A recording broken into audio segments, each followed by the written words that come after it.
Renungan Harian. Api mezbah yang percuma. Sekiranya ada di antara kamu yang mau menutup pintu, supaya jangan kamu menyalakan api di mezbahku dengan percuma. Aku tidak suka kepada kamu, firman Tuhan semesta alam, dan aku tidak berkenan menerima persembahan dari tanganmu. Maleaki pukul 1:10.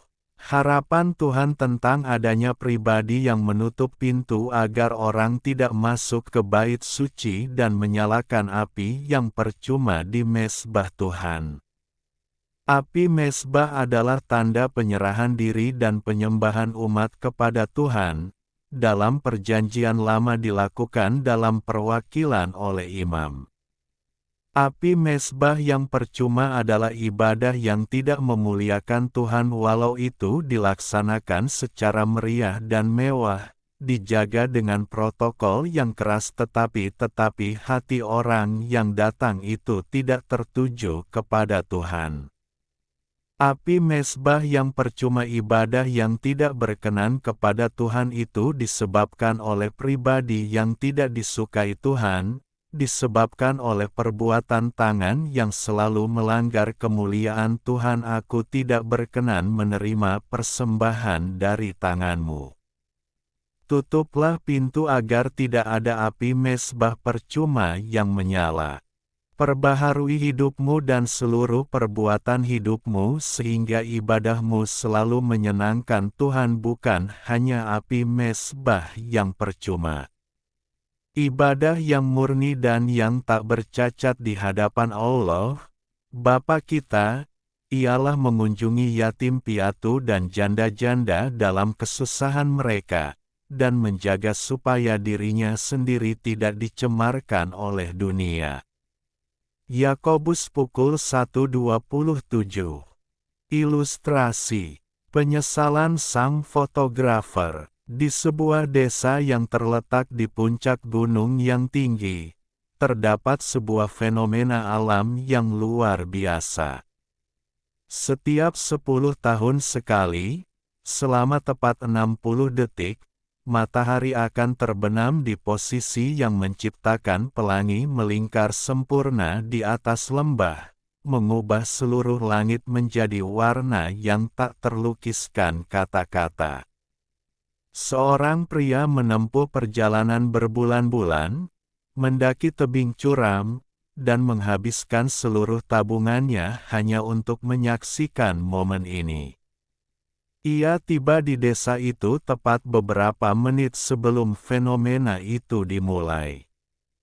Di sana, ia sudah menyiapkan peralatan tercanggihnya, kamera dengan lensa terpanjang, 3 buah ponsel untuk sudut pandang yang berbeda, dan tripod yang sangat stabil. Ia ingin memastikan bahwa ia menangkap setiap piksel dari keindahan itu untuk ditunjukkan kepada dunia. Ia membayangkan jutaan orang akan terpukau melihat unggahannya nanti. Detik yang dinanti tiba. Langit mulai berubah warna. Pelangi melingkar itu mulai muncul. Pria itu panik. Ia mulai sibuk menekan tombol kamera, menyesuaikan fokus di ponsel pertama, mengecek pencahayaan di ponsel kedua, dan memastikan baterainya tidak habis. Ia melihat pemandangan itu hanya melalui layar kecil di kameranya. Ia sibuk mengatur komposisi agar terlihat estetik. Tunggu, cahayanya terlalu terang, gumamnya sambil sibuk memutar lensa. Tiba-tiba, cahaya itu redup. Matahari telah tenggelam. Pelangi melingkar itu hilang. 60 detik telah berlalu. Pria itu tersenyum puas karena berhasil mengambil ratusan foto. Namun, ketika ia duduk untuk melihat hasil fotonya, ia menyadari sesuatu yang mengerikan.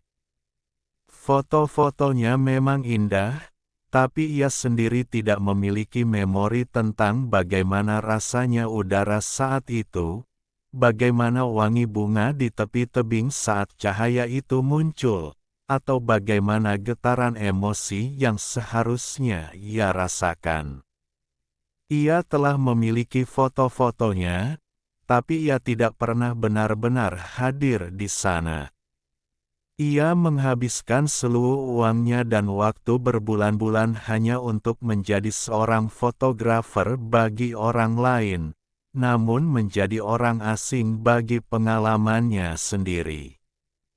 Kita hidup di zaman di mana kita lebih sibuk membuktikan bahwa kita sedang menjalani hidup, daripada benar-benar menjalani hidup itu sendiri.